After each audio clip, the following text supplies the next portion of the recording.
자, 오늘은 인자, 즉 사람의 아들이란 제목으로 다니엘서 7장을 공부해 보도록 하겠습니다. 자, 인자라는 말은 인자가 이제 한자로 인자, 사람의 아들이잖아요. 사람의 아들, 사람의 아들. 근데 주로 예수님이 자신을 가리킬 때 인자라고 말씀하셨잖아요.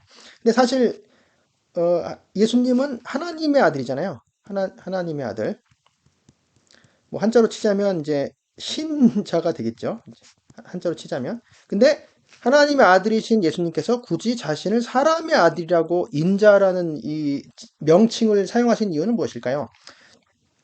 여러 가지 이야기가 있죠. 여러 가지 의미가 있죠. 물론 하나님인 동시에 사람이시고 또 그 예수님께서 이 땅에 오신 그 성육신을 가리키기도 하면서 그 다음에 이 그냥 오신 게 아니고 이제 창세기 3장 15절에 나타나 있는 여자의 후손으로 오셨잖아요. 여자의 후손, 여자의 씨. 그러니까 사람의 아들이죠. 그리고 아브라함의 씨로도 오시고 다윗의 후손 자손으로도 오시고 아브라함과 다윗의 자손인 으로 오신 예수 그리스도. 여러 가지 의미가 있는데 이 사람의 아들이라는 이 그 단어, 이 명칭 자체는 다니엘서에 나오는 거거든요.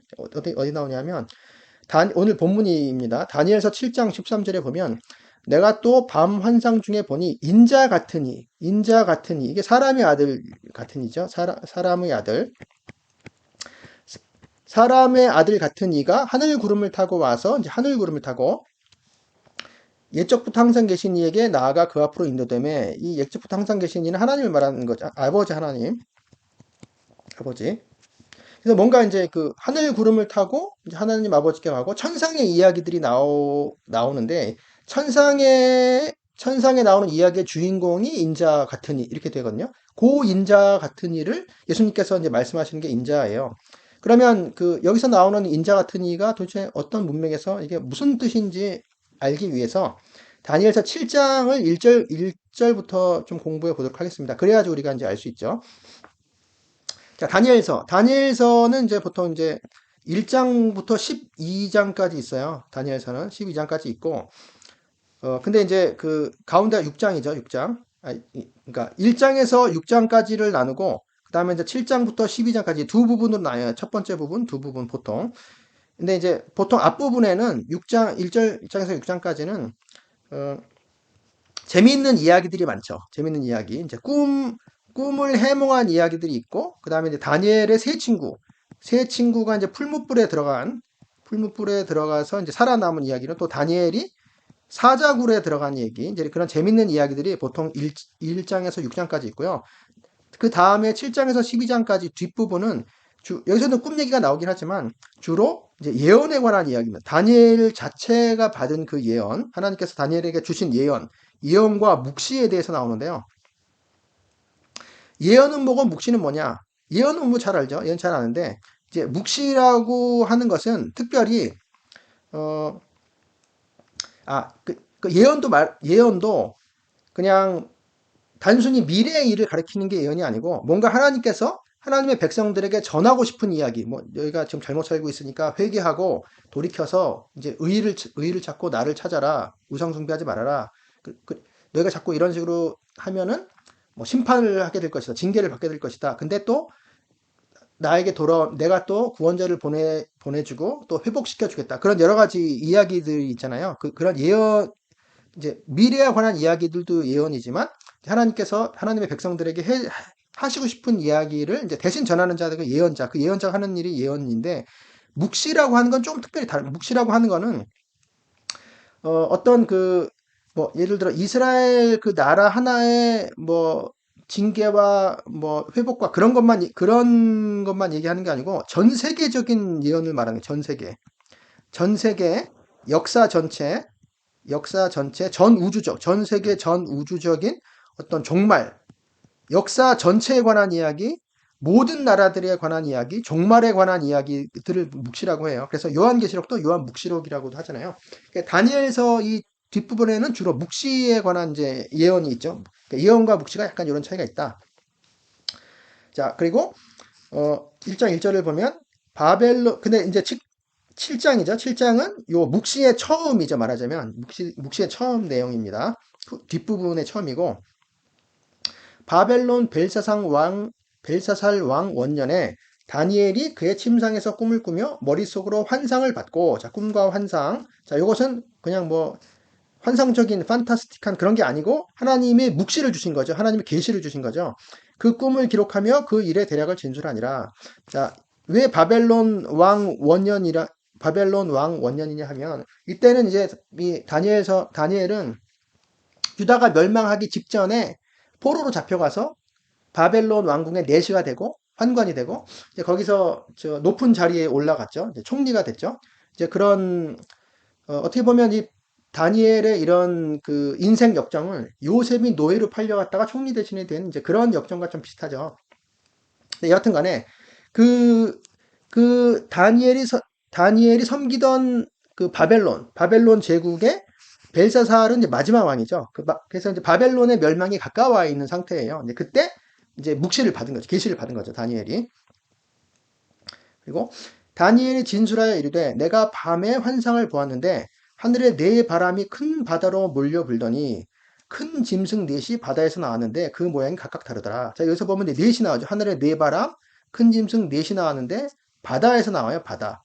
이 바다라고 하는 것은 여기는 바다는 물론 생명이 있긴 하지만 사람이 살 수는 없잖아요. 그래서 바다는 깊고 죽음의 땅이 죽음의 장소인 거죠. 죽음의 장소, 어둠의 장소, 생명이 없는 장소. 그런 땅보다도 더 깊은 곳이라고 보통 생각을 하게 되죠. 그 죽음의 장소에서 네 바람이 분다. 큰 짐승 넷이라고 하는 것은 이제 동서남북, 그래서 전체를 다 말하는 거잖아요. 큰 짐승 넷이라고 하는 것도 여기서의 짐승은 그 넷이라고 하는 것 자체는 이제 전체를 말하는 것, 전체를 어떤 일부가 아니고 전체를 말하는 의미가 있고 짐승이라고 하는 거는 뭔가 사람이 아니고 짐승이기 때문에 뭔가 난폭하고 인간적이지 않고 무자비하고 이제 그런 모습을 말하는 것이죠. 여기서 큰 짐승 넷이 나왔다고 하는 것은 이제 거대한 짐승이거든요. 거대한. 그래서 그 역사에 나오는 역사의 이제 나라들 말하는 거예요. 역사의 나라들, 이제 제국들, 권세를 잡은 나라들 역사 전체의 권세를 잡은 나라들을 말하는 것이죠. 이제 비인간적인 그런 나라들인 거죠. 큰 짐승 넷이 바다에서 나왔는데 그 모양이 각각 다르더라. 그리고 이제 넷인데 1, 2, 3, 4가 있죠. 첫째는 사자와 같다. 여기서 같다라고 하는 말이 좀 중요해요. 같다. 딱 사자가 아니고 사자와 같아요. 사자와 같은데 왜냐하면 이제 인자 같은 이도 사람이다가 아니고 이제 물론 이제 예수님은 사람이시기도 하지만 이 표현 자체는 사람의 아들 같으니라고 하는 거죠. 여기서도 이제 사자와 같은 같은 짐승이라고 하는 거죠. 첫째는 사자와 같은데 독수리의 날개가 있더니 내가 보는 중에 그 날개가 뽑혔고 또 땅에서 들려서 사람처럼 이것도 같은이에요. 사람같이 두 발로 서게 함을 받았으며 또 사람의 마음을 받았더라. 자, 뭔가 사람 같고 사람의 마음을 받았다는 건 뭔가 좀 좋은 면을 말하는 거죠. 긍정적인 면 같고요. 하지만 이제 정체는 짐승이다. 첫 번째였고, 그 다음에 다른 짐승, 곧 둘째는 곰과 같은데, 그것이 몸 한쪽을 들었고 그 입에 이 사이에는 새 갈빗대가 물렸는데 그것에게 말하는 자들이 있어 이르기를 일어나서 많은 고기를 먹으라 하였더라. 뭔가 좀 탐욕스러운 짐승을 말하는 거예요. 탐욕. 그 다음에 세 번째, 그 후에 내가 또 본즉 다른 짐승국 표범과 같은 것이 있는데 그 등에는 새 날개 넷이 있고 그 짐승에게 또 머리 넷이 있으며 권세를 받았더라. 자, 이 권세라고 하는 말이 주권이거든요. 주권. 자, 요런 거, 권세를 받았다는 말 자체를 또 보면 이것이 그냥 어떤 진짜 짐승들을 얘기하는 것이 아니고 주권을 가진 나라들을 말하는 나라들, 권세를 가진 나라들, 제국을 말하는 것이죠. 제국들. 그리고 이 세 번째 짐승은 표범, 그리고 새 날개 넷이 있다. 이런 걸 보면 잽싸다라는 것이에요. 날세게 확 낚아채는 이제 그런 거죠. 그 머리 넷이 있고 또 내가 밤 환상 가운데 그 다음에 본 넷째 짐승, 넷째 짐승이 이제 마지막 완결하는 것이죠. 완결하는 존재인데 더 강하죠. 그 짐승은 무섭고 놀라우며 또 매우 강하며, 자, 무섭고 놀랍다. 무시무시하고 끔찍하다. 무시무시하고 끔찍하고 또 매우 강하며 또 쇠로 된 큰 이가 있어서 먹고 부스러뜨리고 그 나머지를 발로 밟았으며 이 짐승은 전에 모든 짐승과 다르고 또 열뿔이 있더라. 자, 열뿔. 그래서 이 짐승을 보면 뭔가 무자비하고 무자비하고 아주 폭력적이죠. 폭력적이고 강포하고 이제 이런 뭔가 그래서 앞에 나오는 이 짐승들 넷 전체를 비교해 보면 뒤로 갈수록 점점 더 심해지는 걸 알 수 있어요. 더 악해지고 폭력적이고 뭔가 더 심해지는 걸 알 수 있어요. 이건 이제 세상 역사인 것이죠. 말하자면 요 전체 이 네 짐승이 상징하는 것은 세속사를 말해요. 세속사. 그러니까 세상의 역사를 말하는 것인데 이 권세를 잡은 나라들은 점점 더 강해지고 흉포해지고 악해지더라. 이렇게 된 것이죠. 그리고 네 짐승은 여기서 나오는 네 짐승은 뭘 말하느냐? 그래서 첫 번째는 바벨론, 두 번째는 이제 페르시아, 세 번째는 헬라, 네 번째는 로마. 이를 가리킨다라고 하기도 하고, 근데 이제 이것만 꼭 가리키는 게 아니고 모든 이 인간 역사의 권세를 잡은 나라들을 다 상징하는 것이죠. 근데 갈수록 점점 더 악해지더라. 이제 그런 의미로 보이는 것 같고요. 그 다음에 이제 여기 보면 짐승이 넷인데, 자, 1, 2, 3, 4의 짐승이 있는데, 머리가, 세 번째 짐승은 네 개가 있어요. 네 개가. 자, 머리는 첫 번째가 하나, 두 번째가 하나, 세 번째가 넷, 네 번째가 하나니까 합치면 몇 개인가요? 하나, 둘, 셋, 일곱 개죠? 머리가 일곱 개고, 네 번째 짐승은 뿔이 열이죠. 뿔열. 자, 뿔은 열. 그래서 열 뿔과 일곱 머리, 열 뿔과 일곱 머리는 어디서 나오냐면 요한계시록에 붉은 용이 있죠. 붉은 용도 머리가 일곱 개, 뿔이 열이고 그다음에 붉은 짐승이 있어요. 붉은 짐승도 머리가 일곱이고 뿔이 열이고 이런 계시록에 나오는 이 짐승들도 자 여기 나오는 그 다니엘서에 나온 것과 관련이 있다. 뭐 요걸 가리킨 계시록 자체가 다니엘서와 많이 연관이 되기 때문에 그렇죠. 자, 그 다음에, 내가 그 뿔을 유심히 보는 중에 그 뿔들, 10개의 뿔들을 유심히 보는 중에 다른 작은 뿔이 그 사이에서 나오더니 첫 번째 뿔들 10개 중에 셋이 그 앞에서 뿌리까지 뽑혔으며 이 작은 뿔에는 사람의 눈 같은 눈들이 있고 또 입이 있어서 큰 말을 했더라. 그 입이 있는데 큰 말을 했다. 큰 말이라고 하는 거는 이제 거대한 말을 하는 거거든요. 위대한 말을 하는 거거든요. 위대한 말이라고 하는 것은 어떻게 보면 교만한 말인 거죠. 자기는 엄청 위대한 존재다. 그래서 교만하고 하나님을 대적하고 모든 사람 위에 자기가 서 있다. 이런 교만하고 오만한 그런 위대한 말, 큰 말을 하는 이제 그런 존재였던 거예요. 이 작은 뿔, 요 작은 뿔은 하나님을 대적하고 모독하는 말을 하는 이제 그런 왕이라는 걸 알 수 있죠. 뿔은 보통 왕을 상징하기 때문에 넘어가겠습니다. 자, 그것과 대조해서 자, 내가 보니 왕좌가 놓이고 자, 왕좌들 복습되어 있습니다. 보좌들이 놓이고 옛적부터 항상 계시니가 좌정하셨는데 자, 옛적부터 항상 계시니라고 하는 건 직역하면 이제 날들의 오래되신 분, 뭐 이런 식으로 날들의 오래되신 분, 날들이 이제 장구하신 분. 그러니까 장구한 날들의 분, 뭐 이렇게 되는 거죠. 그래서 아주 옛날부터 쭉 계셔온 분 이런 거죠. 옛날부터 쭉 계셔온 분. 그러니까 그래서 이렇게 번역한 거죠. 예수부터 항상 계신 분이라는 거. 이게 누구일까요? 하나님이죠. 하나님 아버지 하나님인데 여기서 이제 인자가 나오기 때문에 말하자면 하나님 아버지를 말하시는 거죠. 하나님 아버지. 옛적부터 항상 계신 분이 자정하셨다. 왕좌. 그의 옷은 희기가 눈 같고 그의 머리털은 깨끗한 양의 털 같고 그러니까 예수님을 가리키는 것도 이제 이런 표현이 있어요. 근데 그러니까 이제 하나님 아버지와 아들 하나님은 이 묘사하는 것이 비슷하다. 이제 그 옷과 머리털이 이제 깨끗하다. 그러니까 이게 순결함을 말하는 것이죠. 순결함, 거룩함을 말하는 거죠. 순결함, 순수한 거룩함, 죄가 없으신 깨끗하신 분. 그의 보좌는 불꽃이요, 그의 바퀴는 타오르는 불이며. 자, 그 보좌는 불꽃이고 그의 바퀴는 이제 그 보좌를 말해요. 보좌. 이제 하나님 이걸 그 하나님의 바퀴 이렇게 볼 수도 있고 아니면 그의 보좌의 바퀴라고 볼 수도 있겠죠. 근데 이제 보좌의 바퀴라고 보는 게 이제 1차적으로 더 낫겠죠. 그 보좌의 바퀴들은 타오르는 불이다. 자, 이것도 이제 불꽃 같은 바퀴가 돌아간다. 하나님 보좌 밑에서. 그러니까 또 예스겔서에 나오는 그 묘사와도 좀 비슷하죠.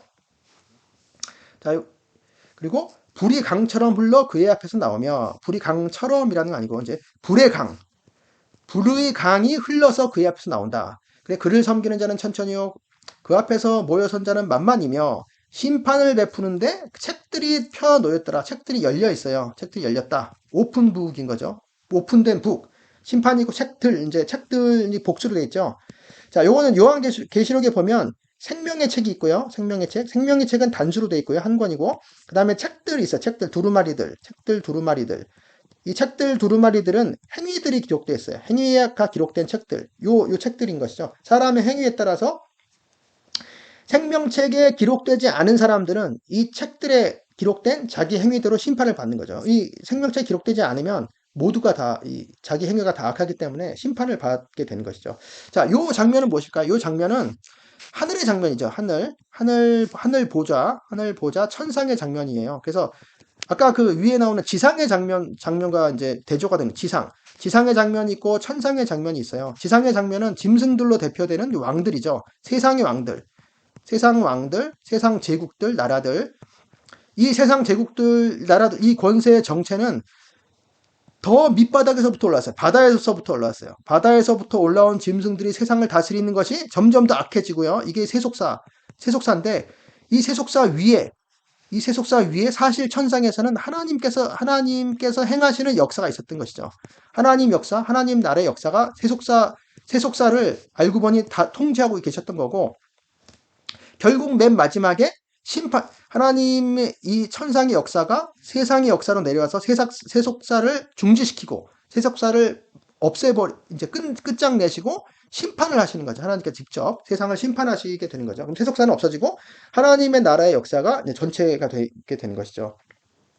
이런 게 묵시죠. 전체, 묵시.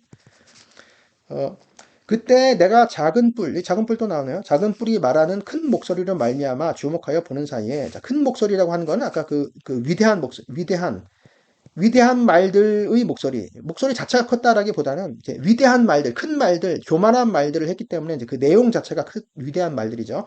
그 위대한 말들을 하는 목소리를 말미암아 주목하는 사이에 짐승이 죽임을 당하고 그의 시체가 상한 바 되어 파괴돼서 타오르는 불에 던져졌다. 불못에 던져진 것이죠. 근데 이것도 이제 딱 정확하게 이게 끝이다라고 하기가 좀 어려운 게 그 다음 구절이 있어요. 그 남은 짐승들은 그의 권세를 빼앗겼으나 그 생명은 보존되어 정한 시기가 이르기를 기다리게 되었더라. 아직 끝난 게 아니죠. 그 남은 짐승들이라고 하는 거는 짐승들이 남은 것입니다. 짐승들의 남은 것은 그것들, 복수로 돼 있거든요. 그것들의 권세, 주권, 그것들의 권세를 빼앗겼지만 그 생명은 보존되어 이제 정한 시기가 이르기를 기다리게 되었더라. 이것도 이제 계시록에 비슷하죠. 계시록에서는 이제 용이 있어요. 그 용이 세상 권세를 갖고 휘두르다가 무저갱으로 들어가죠. 무저갱으로 들어갔는데 거기서 끝난 게 아니고 이제 1000년이 지나면 1000년 뒤에 잠시 나와요. 잠시 나온다. 이거 비슷하죠? 이 내용이 그런 비슷한 거죠. 이거의 해석은 어렵습니다. 천년과 용이 무저갱에 들어갔다는 게 뭘 의미하는 건지, 예수님이 초림에서 오셔서 그 마귀의 사탄의 권세를 그 결정적인 승리를 거두셔서 무장해제를 하시고, 그래서 지금 사람들이 다 구원을 받게 됐잖아요. 예수님의 이름만 믿으면 구원 받게 됐잖아요. 이제 그게 현재 영이 무저갱에 들어가고 천년 왕국이다. 이제 이렇게 해석할 수가 있고요. 아니면 이제 뭐 전천년설 같은 경우를 보면 예수님이 재림하신 다음에 천년왕국이 온다. 이렇게 생각할 수도 있는데 제 생각에는 첫 번째가 더 맞는 것 같습니다. 제 생각에는. 근데 사람마다 다르니까요. 그거는. 근데 여하튼 간에 그래서 오늘 본문이 드디어 등장하는 거죠. 오늘 본문. 요걸 하려고 지금까지 쭉 한 거였죠. 자, 내가 또 밤 환상들 중에 보니 인자 같은 이가, 요게 오늘의 단어죠. 인자 같은 이가 하늘 구름을 타고 하늘의 구름들을 타고 하늘 구름과 함께 하늘 구름을 타고 와서 옛적부터 항상 계시니 또 나오죠. 그 날들의 오래되신 분, 오래된 날들의 분, 옛적부터 항상 계신 이에게 나아가 그 앞으로 인도되었다. 자, 이 얘기. 그러니까 이것도 이제 천상의 이야기죠. 천상의 이야기고, 천상의 보좌 앞으로 지금 나온 것이, 보좌, 하나님 아버지 보좌 앞으로 인자 같으니, 사람의 아들 같으니, 예, 같은이라고 하는 건 아까 짐승 같다, 뭐 같다, 뭐 표범 같다, 뭐 사자 같다 하는 것이 아니고 사람의 아들 같다. 이제 이런 식으로 이제 이렇게 문맥상 연결이 되고요. 사람의 아들 같다는 것은 이제 그 여인의 후손, 여인의 씨다. 여인의 씨, 여인의 후손. 그래서 결국 사람이죠. 사람이 성육신을 가리키는 것도 되고요. 성육신. 그리고 이 사람의 아들이라는 것 자체도 하나님의 형상이잖아요. 하나님께서 자기와 닮은 형상으로 사람을 만드셨잖아요. 하나님의 형상으로, 하나님의 모양과 형상대로. 그래서 원래 하나님께서 만드신 사람은 하나님의 형상이 있기 때문에 짐승 같지 않고 하나님 같은 이제 그런 존재인 거잖아요. 이제 그런 여러 가지 의미가 있겠죠. 근데 여하튼 그 이 인자 같으니 외서의 인자, 이게 이제 예수님께서 자신을 지칭할 때 인자다. 이제 요걸 말씀하신 거죠. 그리고 그 인자 같은 이는 하늘에서 지금 하늘에서 하나님 보좌 앞에 나아가시는 분이고 또 하늘 구름을 타시는 분이에요. 하늘 구름. 하늘 구름은 구약 성경에서는 하나님만 타시거든요. 하나님의 상징이에요. 하나님의 상징. 하나님 계실 땐 항상 구름이 이제 하나님의 임재의 상징인 거죠. 하나님 임재가 있을 땐 하늘에도 구름이 있고 하나님께서 계실 때 하나님이 땅에 내려오실 때도 거의 구름이 있어요. 이렇게 구름이 자욱하죠. 성막에도 구름이 자욱하고 신의 산에도 구름이 자욱하고 그 구름을 타고 계신다. 인자 같은 이가 구름을 타고 계시기 때문에 인자 같은 이 역시 하나님 같은 존재다라는 것이죠. 신적인 존재를 말해요. 천상의 존재이고 신적인 존재를 말하는 것이죠. 그리고 그 하나님 보좌 앞으로 나아가서 뭘 하셨느냐? 자, 그 인자 같은 이에게 그에게 권세와 영광과 나라를 주고 권세, 영광, 나라. 이제 권세는 주권을 말하는 것이죠. 아까 그 짐승들이 빼앗겼다는 그 주권. 여기서 이제 나라와 권세와 영광이 아버지께 영원히 싸움나이다. 그 주기도문의 맨 마지막에 이 권세와 영광과 나라가 원래 하나님의 것이잖아요. 아버지의 것이잖아요. 옛적부터 항상 계신 이의 것인데 이 아버지의 이 권세를 아버지께서 아들에게 인자 같은 이에게 부여하신 거죠. 인자 같은 이에게 주권과 영광과 나라, 왕국을 주어졌다. 그분에게 주어졌다. 그리고 모든 백성과 나라들과 다른 언어를 말하는 모든 자들이 그를 섬기게 하였으니, 자, 이 백성들, 나라들, 다른 언어를 말하는 모든 자들이라고 하는 거는 이제 방언들이라고 이제 하기도 하고요. 방언들. 원래는 이제 원문은 혀예요, 혀가 언어를 말하는 거거든요. 그러니까 모든 언어를 말하는 사람들 말이에요. 그러니까 나라, 백성, 뭐 족속, 방언, 뭐 이런 식으로 표현하기도 해요. 그래서 이건 이제 그 인류 전체를 말하는 것이죠. 인류 전체. 모든 인간들이 그를 섬기게 하였다. 그의 권세, 그의 주권, 왕권이죠. 그의 주권은 소멸되지 아니하는 영원한 권세다. 그의 권세는 그의 주권은 없어지지 않는 거죠. 영원한 권세. 그의 나라, 그의 왕국은 멸망하지 아니할 것이다. 멸망하지 아니하는 그런 왕권이다. 그의 왕국은 멸망하지 아니하는 왕국이다. 자, 왕권이 멸망하지 않는다. 주권이 없어지지 않는다. 무궁하다. 주권 권세가 무궁하다라고 하는 거는 이사야서 9장에도 나와 있죠. 이사야서 9장 6절. 한 아기가 우리에게 낳고 한 아들을 우리에게 주신 바 되었으니 이제 거기서 그 평강의 왕, 그 내 이름의 왕, 평강의 왕은 그분의 정사가 바로 주권이거든요. 그분의 정사의 평강이 무궁합니다. 그분의 왕권은 그분의 보좌, 그분의 왕좌, 보좌, 그분의 왕국, 이 주권은 무궁해, 없어지지, 끝까지 영원한 것이죠. 바로 그거를 연결이 되어 있는 거죠. 요 이사야서와도.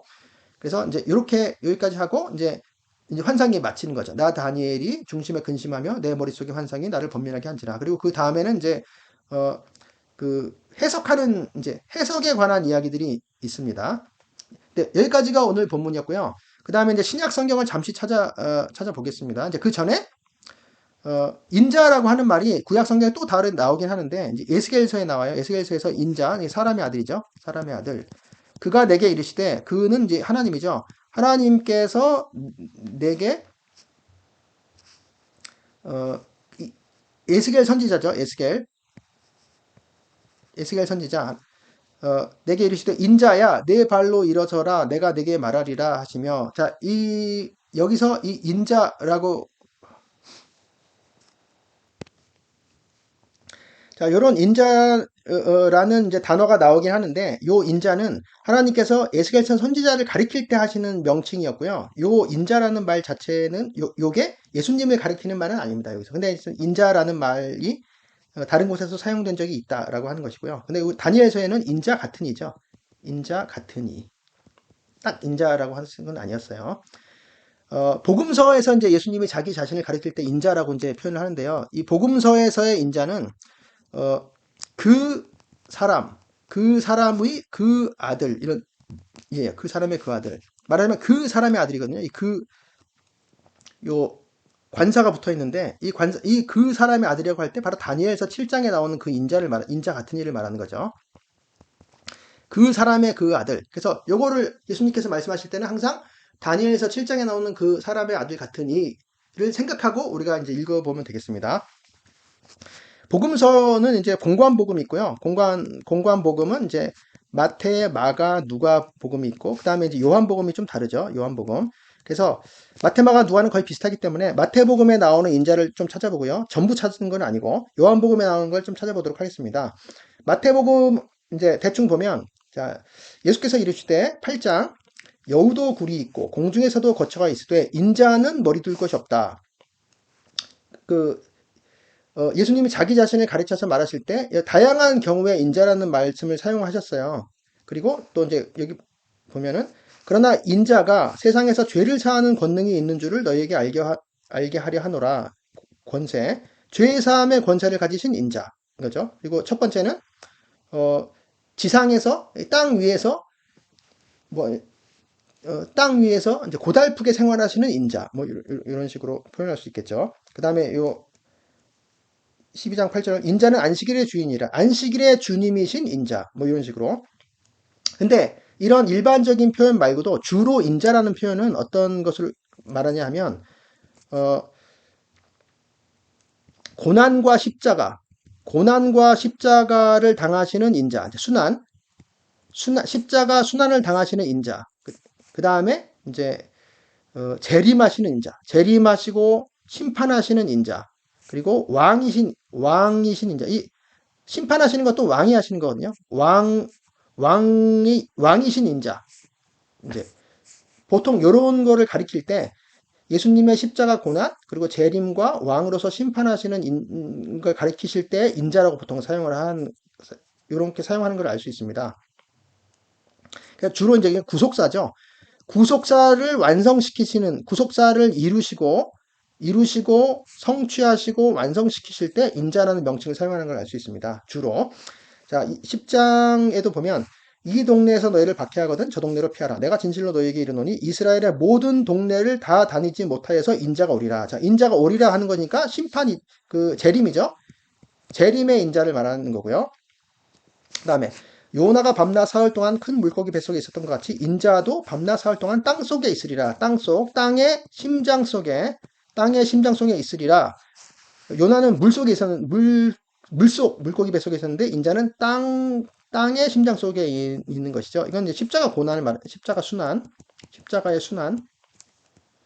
그리고 마태복음 13장 이제 천국 비유에서 나오는 것이죠. 인자가 그 천사들을 보내리니 그의 천사들을 보내리니 그들이 그의 나라에서 인자의 나라죠. 그의 왕국 인자의 왕국에서 모든 넘어지게 하는 것들과 이제 걸림돌이죠.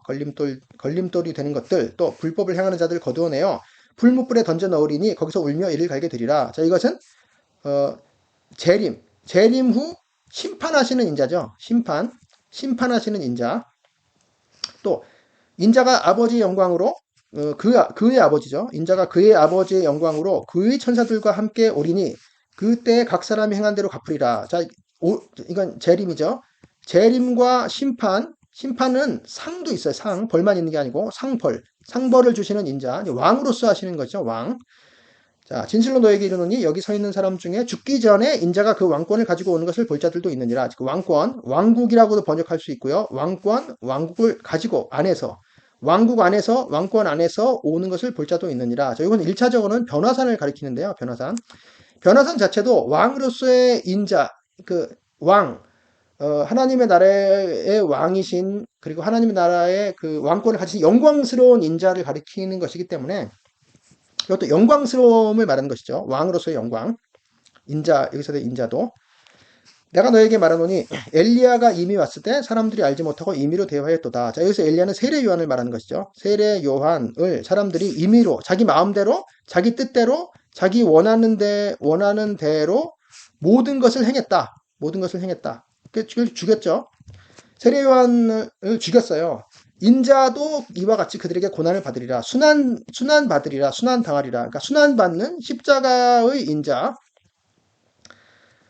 갈릴리에 모일 때 예수께서 제자들에게 이르시되 인자가 장차 사람들의 손에 넘겨져 죽임을 당하고, 장차는 인자가 곧 사람들의 손에 넘겨져 죽임 당하고 제3일에 살아나리라 하시니 제자들이 매우 근심하더라. 그러니까 십자가 순환과 부활의 인자, 그러니까 그 구속사를 성취하시는 인자죠.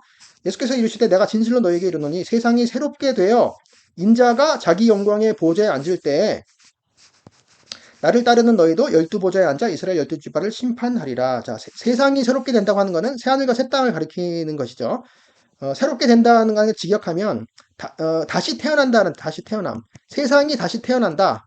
태어남.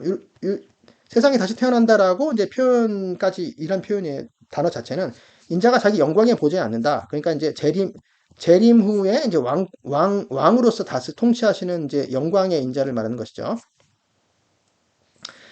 보라, 우리가 예루살렘으로 올라가노니 인자가 대제사장들과 서기관들에게 넘겨짐에 그들이 죽이기로 결의하고, 죽이기로 이제 정죄하는 것, 말하는 재판을, 엉터리 재판을 해서 정죄하는 거죠. 죽이기로. 이방인들에게 넘겨주어 그를 조롱하며 채찍질하며 십자가에 못 박게 할 것이나 제3일에 살아나리라. 자, 여기서도 이제 십자가 순환과 부활의 인자. 자, 그 다음에, 자, 요 중요한 구절이죠. 인자가 온 것은, 자, 인자가 온 것은 섬김을 받으려 함이 아니요 도리어 섬기려 하고 자기 목숨을 많은 사람의 대속물로 주려 함이니라. 자기 목숨을 많은 사람들의, 사실은 대신하여 많은 사람들을 대신하여 대속물로 주려 함이니라. 인자가 세상에 온 이유인 것이죠. 구속사를 성취하시는 인자죠. 자, 마태복음 24절, 이제 종말 설교, 예수님의 종말 설교, 인자는 종말에 관해서 이제 많이 이제 이야기가 되죠. 그때 인자의 징조가 하늘에서 보이겠고, 징조는 이제 징표, 인자의 징표, 표징, 사인인 거, 사인. 인자의 사인이 하늘에서 보이겠고, 그때 땅의 모든 족속들이 통곡하며 그들이 인자가 구름을 타고 능력과 큰 영광으로 오는 것을 보리라. 자, 인자가 하늘 구름을 타고, 하늘 구름 위에서 능력과 큰 영광으로 오는 것을 보리라. 이제 영광. 자, 하늘 구름을 타는 건 이제 천상의 존재, 하나님 같은 존재를 말하는 거고요. 그래서 이제 심판을 재림에서 곧 심판하시기 때문에 통곡하는 것이죠. 그 인자의 재림을 명확하게 지금 설명을 하고 있습니다. 인자의 재림. 노아의 때와 같이 인자의 임함도 그러하니라. 자, 인자 임함이라고 하는 거는 이제 헬라어로 파루시아인데요. 파루시아는 임함, 강림, 임함, 재림, 뭐 이런 뜻인 거죠. 인자가 오시는 것도 이제 재림이죠. 재림. 노아 때 같이 홍수가 나서 그들을 다 멸하기까지 깨닫지 못하였으니 인자의 임함도 이와 같으리라. 인자 임함, 재림. 자, 인자가 자기 영광으로 모든 천사와 함께 올 때의 재림이죠. 자기 영광의 보좌에 앉으리니 왕이신 거죠. 모든 민족을 그 앞에 모으고 각각 구분하기를, 자, 심판을 말하는 거죠. 심판. 목자가 양과 염소를 구분하는 것 같이 하여 양은 그 오른편에 염소는 왼편에 두리라. 심판하시는 인자. 자, 그 다음에 너희가 아는 바와 같이 이틀이 지나면 유월절이라. 인자가 십자가에 못 박히기 위하여 팔리리라. 넘겨지리라. 십자가 순환 당하시는 인자. 그리고 예수께서 이르시되 내가 말하였느니라. 자, 요거는 이제 가야바의 법정입니다. 가야바 법정에서 가야바에게 하시는 말씀이에요. 그러나 내가 너에게 이르노니 이후는 이제 지금부터, 자, 바로 지금부터 인자가 권능의 우편에 앉아 있는 것과, 자, 권능은 능력이라고 이제 표현한 것은 하나님 아버지를 말하는 거죠. 하나님 하나님 아버지 권능의 우편에 앉아 있는 것과 하늘 구름을 타고 하늘 구름들 위에서 하늘 구름 자체도 이제 하나님을 표시하는 거죠. 하늘 구름을 타고 오는 것을 너희가 보리라. 재림의 인자. 이것이 마태복음에 나오는 인자입니다. 요한복음을 잠깐 살펴보겠습니다. 하늘에서 내려온 자, 곧 인자 외에는 하늘에 올라간 자가 없느니라. 저기 보면 하늘 이야기들이 나오죠. 인자는 하늘, 하늘 구름, 하늘에서의 이야기들, 천상의 존재인 것이죠. 천상의 존재. 모세가 광야에서 뱀을 든 것 같이 인자도 들려야 한다. 뱀을 든 것 같이 들려야 한다. 십자가를 말하는 것이죠. 아버지께서 자기 속에 생명이 있음 같이 아들에게도 생명을 주어 그 속에 있게 하셨고, 자, 아들이란 말도 나오고요. 또 인자됨으로 말미암아 심판하는 권한을 주셨느니라. 심판의 권세. 그 아들이 바로 인자다라는 걸 이게 요 구절에서 예수님이 하나님의 아들이고 그 다음에 또 인자다라는 것을 이제 명확하게 말씀하시고 있죠. 자, 인자됨이라고 하는 거는 그가 사람의 아들이기 때문에 인자이기 때문에 그가 인자이기 때문에 심판하는 권한을 주셨다. 그는 아들이기도 하고 또 인자이기도 하기 때문에 심판하는 권한을 주셨다. 자, 심판의 인자인 것이죠. 예수께서 이르시되 내가 진실로 진실로 내게 이르노니 인자의 살을 먹지 아니하고 인자의 피를 마시지 아니하면 너희 속에 생명이 없느니라. 저것도 십자가의 죽음을 말하는 희생의 죽음을 말하는 것이죠.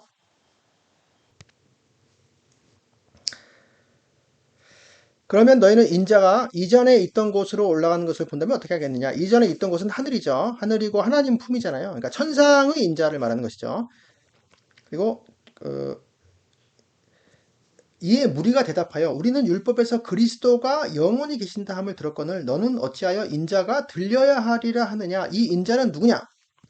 이제 무리들의 질문이죠. 예수님에 대해서. 예수님이 자꾸 자신을 인자라고 하니까 인자가 누구냐? 이렇게 물어봐요. 근데 여기서도 재밌는 게 무리들은 그리스도에 대해서 알고 있었어요. 그리스도에. 그래서 예수님도 자신을 그리스도라고 하긴 하셨지만 대중들한테 그리스도다, 나는 그리스도다 이렇게 식으로는 잘 이야기하지 않으셨고 제자들이 이제 고백했고요, 그리스도라고. 근데 주로 인자라고 자기 자신에 대해서 지칭을 하셨죠, 예수님께서. 그래서 이 무리들도 예수님이 자신을 그리스도라고 하는 것은 알았는데 자기들이 생각하는 그런 그리스도가 아니고 자꾸 인자라고 하고 또 이들이 생각한 그리스도는 다윗과 같은 왕, 이제 고난을 생각하지 않고 이제 해방시켜줄 구원자, 이렇게 승리자라고만 생각을 하고 있었는데 예수님은 자신을 인자라고 지칭을 하시면서 이제 그 고난을 당하셔야 할 것들을 자꾸 이야기를 하거든요. 뭐 들려야 한다, 뭐 죽어야 한다, 뭐 이런 얘기를 하시니까 인자가 들려야만 한다라고 하느냐? 뱀이 들린 것처럼 들려야 한다. 그러니까 바로 십자가의 죽음을 말하는 거죠. 그래서 이 인자는 누구냐? 이 질문 자체가 좀 예수님과 그리스도와 인자에 관해서 우리가 생각해 볼 수 있는 그런 질문이 되겠습니다. 자, 이제 복음서가 끝났고요. 이제 얼마 안 남았습니다. 자, 몇 구절만 할게요. 이제 사도행전에 보면 이제 스테반의 설교, 스테반이 요 설교 이게 마지막 장면인데 스테반 설교를 하고 바로 순교를 당하죠. 스테반이 성령 충만하여 하늘을 우러러 주목하여 하나님의 영광과 및 예수께서 하나님 우편에 서신 것을 보고 말하되 보라 하늘이 열리고 인자가 하나님 우편에 서신 것을 보노라. 그러니까 인자는 천상의 존재였던 거죠. 천상의 존재를 가리킬 때 보노라. 자, 그래 이제 마지막으로 계시록에 자 촛대 사이에 인자 같은 이. 자, 여기서 이제 재밌는 게 신약 성경 전체에서는 계속 인자라고 얘기를 했었는데 다니엘서에서는 원래 인자 같은 이였잖아요. 인자 같은 이. 근데 여기 복음서에서는 인자라고 말씀하셨는데 계시록에 와서 다시 인자 같은 이라고 하는 걸 알 수 있어요. 촛대 사이는 그 등잔대죠. 등잔대들 가운데 인자 같은 이가 발에 끌린 옷을 입고 가슴에 금띠를 띠고 바로 예수님이죠. 예수님이 바로 인자 같은 이였고 이제 명확하게 나타낸 거죠. 다니엘서 7장에 나오는 그 인자 같은 이가 바로 예수님께서 말씀하셨던 인자였고 그 인자가 바로 이제 그 계시록에 등장하는 것입니다. 인자 같은 이로. 마지막 구절인데요. 또 내가 보니 흰 구름이 있고 구름 위에 인자와 같은 이가 앉으셨는데 자 여기서도 인자 같은 이가 있죠. 구름이 있어요. 흰 구름. 천상의 존재라는 것이죠. 그 구름 위에 인자 같은 이가 앉으셨다. 하나님과 같은 존재인 것이죠. 그 머리에는 금 면류관이 있다. 이 금 면류관은 월계관을 말하는 거죠. 월계관. 월계관은 승리자의 표상입니다. 승리자, 승리자인 동시에 왕이죠. 예수님은. 그 손에는 예리한 낫을 가졌다. 낫을 왜 가졌을까요? 그 다음에 보면 또 다른 천사가 성전으로부터 나와 구름 위에 앉으니, 구름 위에 앉은 이가 바로 인자와 같은 이죠. 이를 향하여 신적인 존재, 하나님 같은 존재이고 큰 음성으로 외쳐 이르되 당신의 낫을 휘둘러 거두소서 땅의 곡식이 다 익어 거둘 때가 이르렀음이니이다. 그러니까 심판을 말하는 거예요. 심판. 구름 위에 앉으신 이가 낫을 땅에 휘두름에 땅의 곡식이 거두어지니라. 그래서 심판이 완성되는 것을 말하는 것이죠. 심판의 완성. 그래서 오늘 이 구절에 자 인자 다니엘서 7장에 나오는 인자 같은 이는 하늘에 계시고 하늘에서 천상에서 하나님 보좌 앞에 자 하나님의 보좌 앞으로 인도되셨고 나라와 권세와 영광을 받으셨고 권세와 영광 권세는 이제 주권을 말하는 것이죠. 그리고 인자 같은 이는 구름을 타고 다니신다. 이제 하늘에서도 구름을 타고 계셨고 이제 그 재림하실 때도 구름을 타고 오신다. 구름을 타고 재림. 그래서 그 인자 같은 이는 바로 복음서에서는 하나님 인자 사람의 아들이라고 예수님께서 자신을 지칭할 때 사용되셨다. 사람의 아들. 그래서 이 사람의 아들은 고난을 당하신다. 순환 당하신다. 십자가의 순환을 당하신다. 여러 가지 뭐 양치길의 주인이고 죄를 사하시는 권세도 있고 여러 가지 있지만 주로 십자가 순환을 당하시고 그 다음에 부활하시고 그 다음에 나중에 재림하셔서 왕으로서 심판하신다. 자, 요게 이제 그래서 구속사를 완성시키신다. 구속사의 완성. 이렇게 하시는 분이 인자 같은 이고 이분이 바로 예수님이셨다라고 하는 거죠. 그래서 오늘 이 공부는 그러니까 복음서에서 주로 이제 인자라는 말이 자꾸 나올 때, 그러니까 인자라는 말을 예수님이 왜 하셨을까? 그러니까 구약에서 다니엘서 7장에서 나오는 그 인자였구나, 그 인자라는 것이. 그래서 그걸 우리가 한번 이렇게 잘 생각을 하고 공부를 해 두면 성경을 읽을 때 그 의미가 더 정확하고 풍성하게 우리에게 다가오는 게 될 것입니다. 그래서 그거를 도움을 위해서 이 동영상을 만들었습니다. 자, 오랜 시간 수고하셨습니다.